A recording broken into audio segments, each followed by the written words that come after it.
Le 7 mars 2025, une illusion politique s'est effondrée aux yeux du monde entier. Ce jour-là, le président russe Vladimir Poutine a porté un coup dur, non pas à l'Ukraine, mais à l'image soigneusement façonnée de Donald Trump en tant que négociateur mondial. Après des semaines de messages suggérant que la paix était à portée de main, Poutine a publiquement rejeté toute condition de cessez-le-feu et dénoncé les efforts de médiation de l'Occident. Cette trahison n'était pas seulement diplomatique, elle était personnelle. Quelques jours plus tôt, Trump s'était vanté qu'un cessez-le-feu était imminent. Fort de ce qu'il a décrit comme un appel productif de 90 minutes avec Poutine, il a envoyé une délégation américaine en Arabie Saoudite pour rencontrer des représentants russes. Absente de la table, l'Ukraine. Pour Trump, les pourparlers étaient une manœuvre stratégique visant à remodeler la perception mondiale. Il voulait montrer sa force, rétablir l'influence américaine et mettre rapidement fin à la guerre. Pour Poutine, il semble maintenant que l'objectif était différent. Gagner du temps, obtenir des concessions et frapper au moment opportun.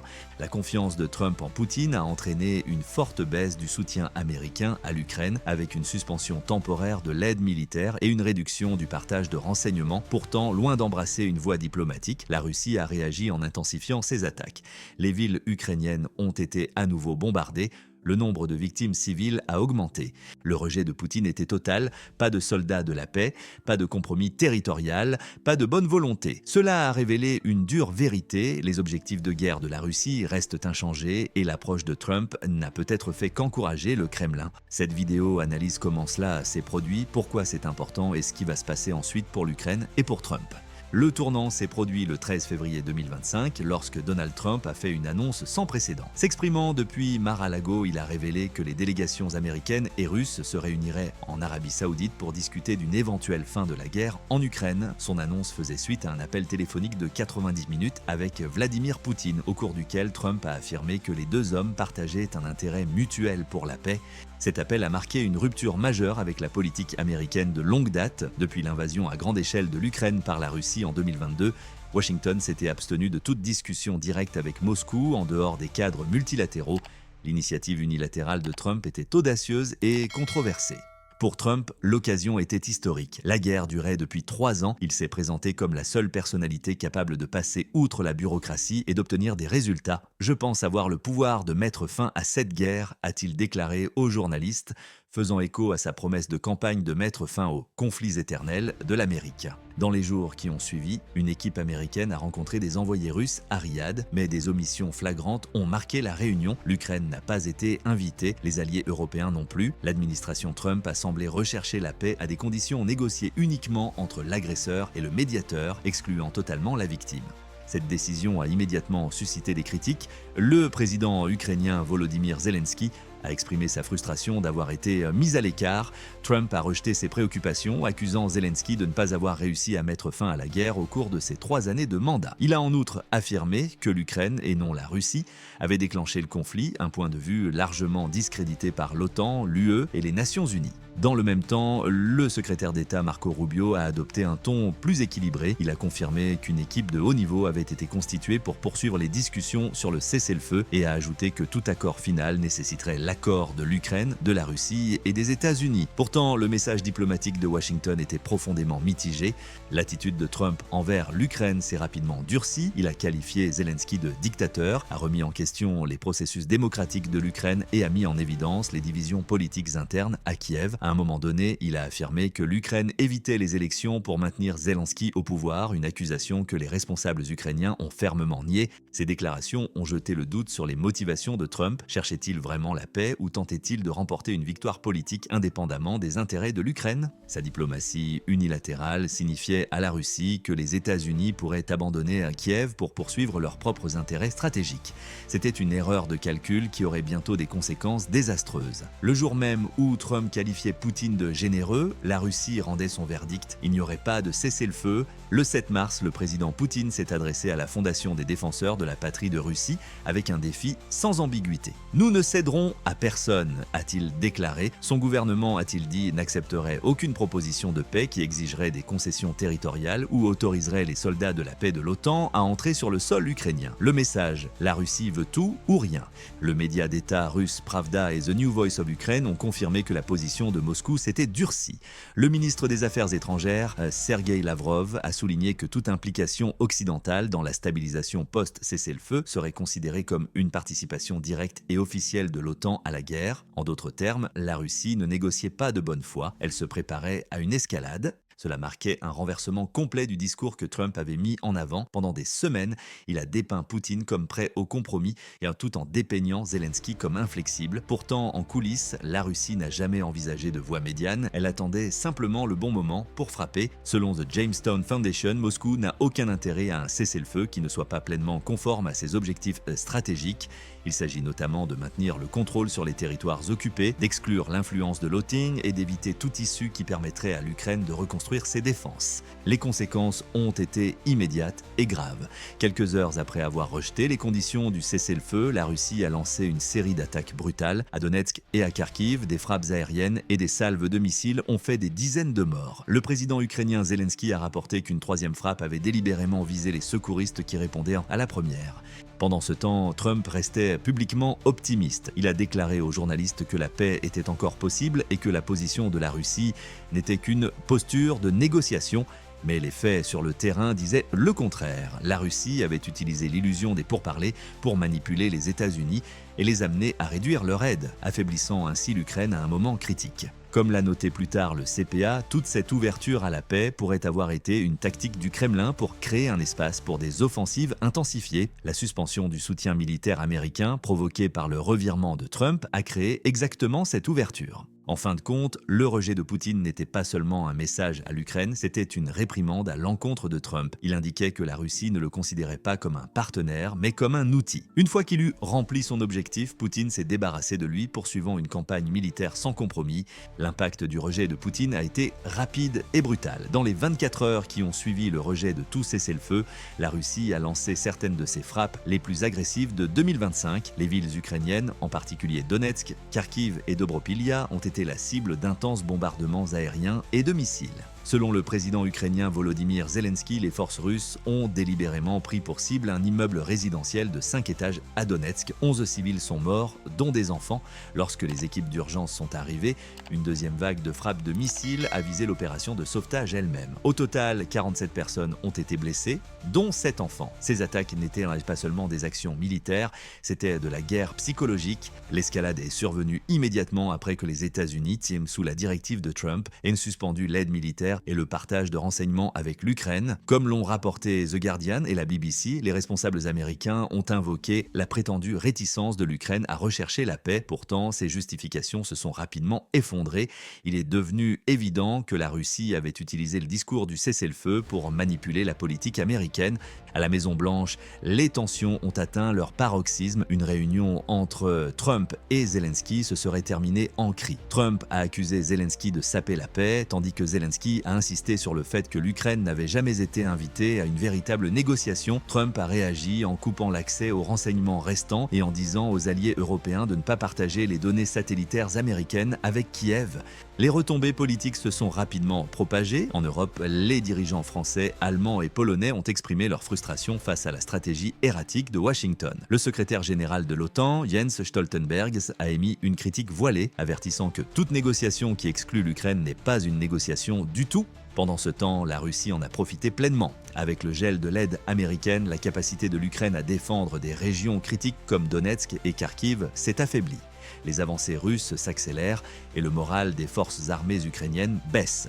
Cependant, la position américaine commence à changer à nouveau. Quelques jours après l'intensification des attaques russes, le secrétaire d'État Marco Rubio mène une deuxième série de pourparlers, cette fois-ci avec des responsables ukrainiens. Ces pourparlers aboutissent à une proposition de cessez-le-feu de 30 jours, comprenant une suspension des opérations aériennes et un plan provisoire de désescalade. Zelensky a accepté l'accord et a appelé les États-Unis à ramener la Russie à la table des négociations. Le soutien de l'Ukraine ayant été rétabli, Rubio a annoncé que l'aide militaire et le partage partage des renseignements reprendrait immédiatement. La proposition a été envoyée à Moscou, mais la Russie n'a pas encore répondu. Cette séquence d'événements met en évidence une vérité géopolitique fondamentale.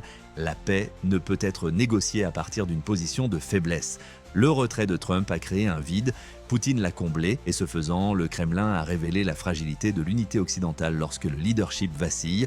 La trahison n'était pas seulement stratégique, elle était profondément personnelle. Trump croyait pouvoir négocier la paix par la force, au lieu de cela, il est tombé dans un piège. Les résultats se jouent désormais dans le sang et le feu sur le front est de l'Ukraine. Pourquoi Vladimir Poutine s'est-il retourné contre Trump au moment où la paix semblait possible? Les analystes évoquent plusieurs raisons, mais elles mènent toutes à une seule conclusion. Les objectifs de guerre de la Russie restent fondamentalement incompatibles avec tout plan de paix mené par l'Occident. Selon The Jamestown Foundation, la Russie n'est disposée à envisager des conditions de paix que si elles sont pleinement conformes à ses intérêts.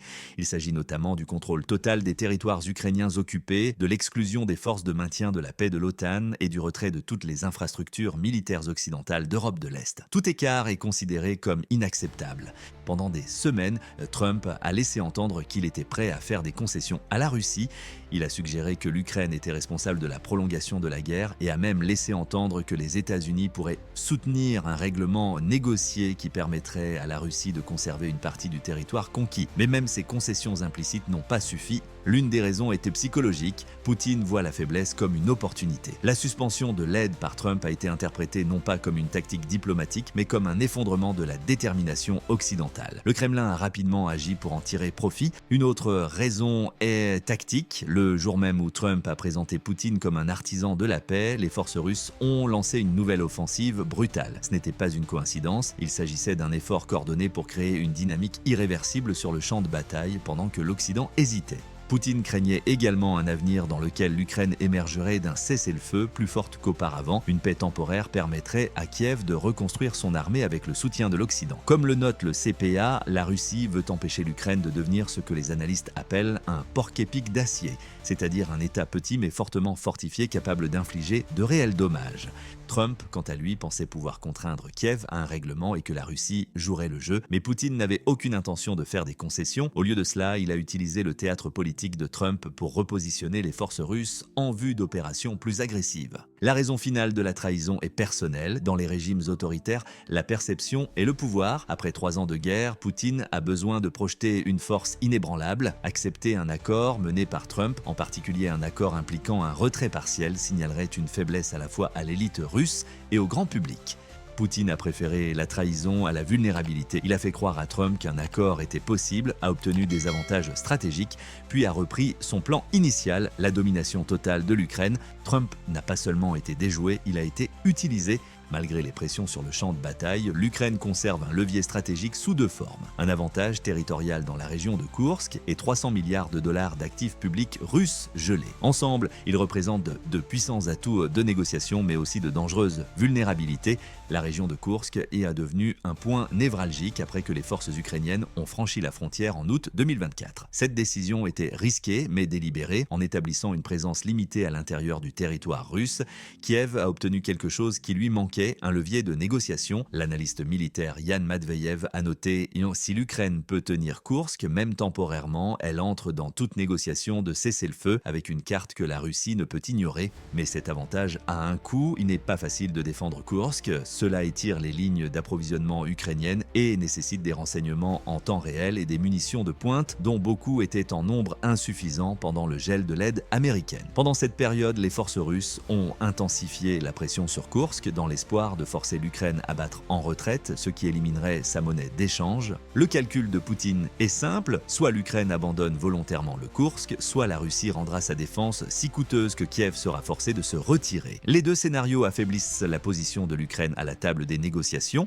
Il y a ensuite la dimension financière. Les États-Unis, l'Union européenne et le Canada ont gelé environ 300 milliards de dollars d'actifs de la Banque centrale de Russie à la suite de l'invasion de 2022. Ces fonds sont désormais considérés par de nombreux pays occidentaux comme des réparations potentielles pour l'Ukraine ou du moins comme un moyen de pression. Selon Reuters et le Financial Times, le Kremlin a fait pression, souvent à huis clos, pour avoir accès à ces fonds en proposant des négociations en coulisses en échange. L'Ukraine a résisté à tout accord impliquant le déblocage des actifs sans concession substantielle de la part de la Russie.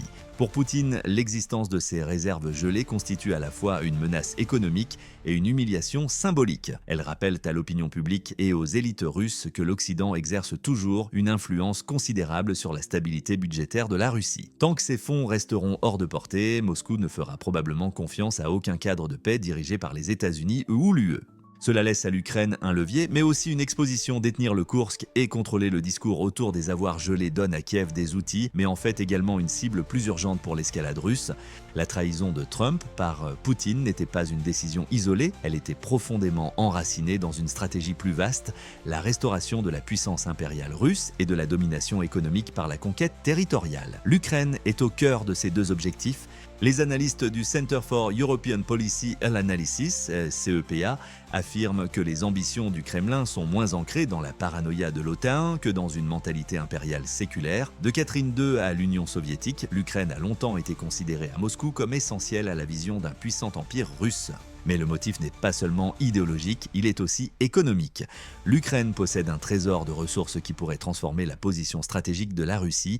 Comme l'ont rapporté la BBC et The Telegraph, l'Ukraine possède 22 des 34 matières premières essentielles de l'UE. Il s'agit notamment d'éléments de terres rares comme le cérium et le lantane, ainsi que de vastes gisements de lithium, de graphite et de titane. Les réserves ukrainiennes de graphite totalisent à elles seules plus de 20 millions de tonnes, évaluées à plus de 80 milliards de dollars. Ces gisements de lithium sont vitaux pour la production future de batteries, et son titane est indispensable aux industries de la défense et de l'aérospatiale. Le contrôle de ces matières donnerait à la Russie une influence sans précédent sur les chaînes d'approvisionnement industrielles européennes. La plupart de ces ressources se trouvent dans l'est et le sud de l'Ukraine, précisément les régions où les forces russes ont concentré leurs efforts. De Donetsk à Zaporijia, richesse minérale et stratégie militaire vont de pair.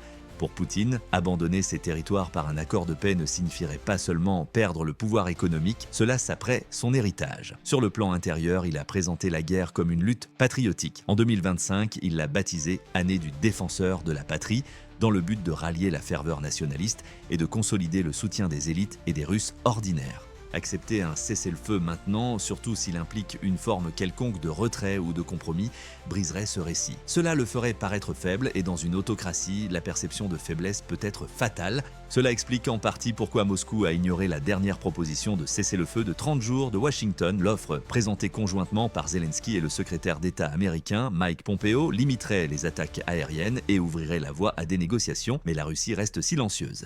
Le Kremlin ne voit aucun avantage à faire une pause maintenant, alors qu'il espère encore s'emparer de plus de terres, extraire davantage de ressources et remodeler l'ordre d'après-guerre.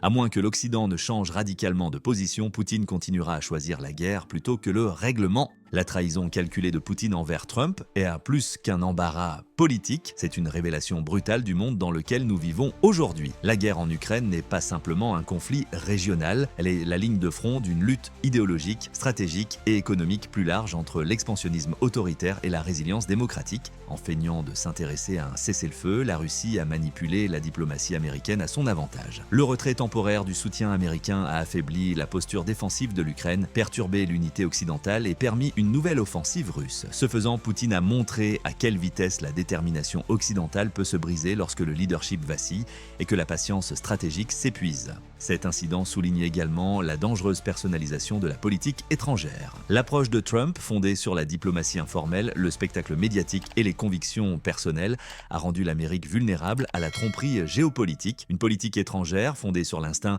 plutôt que sur les institutions, peut facilement être déjouée par des adversaires qui jouent la carte de la patience. Pour l'Ukraine, cet épisode rappelle que sa survie ne peut dépendre des caprices d'un allié. Si le soutien occidental reste vital, Kiev doit continuer à diversifier ses partenariats, à renforcer son autonomie militaire et à tirer parti de chaque centimètre carré de capital politique qu'elle a gagné au cours de 3 années de défis. Pour l'Europe, la leçon est encore plus claire. Le destin de l'Ukraine est lié à la sécurité du continent. Si la Russie parvient à se tailler une sphère d'influence permanente, aucune frontière en Europe de l'Est ne sera considérée comme sûre. Et pour la Russie elle-même, la trahison révèle une vérité plus profonde. Poutine ne cherche pas une issue, il cherche la victoire totale. Cela signifie pas de compromis, pas d'Ukraine neutre et pas de paix négociée par l'Occident. La question n'est donc pas de savoir si Trump va retrouver sa crédibilité, il s'agit de savoir si l'Occident dans son ensemble a tiré les leçons de cette trahison et s'il est enfin prêt à opposer à la stratégie à long terme de Poutine la sienne. Si ce n'est pas le cas, alors cette trahison ne sera pas la dernière, elle en sera le modèle.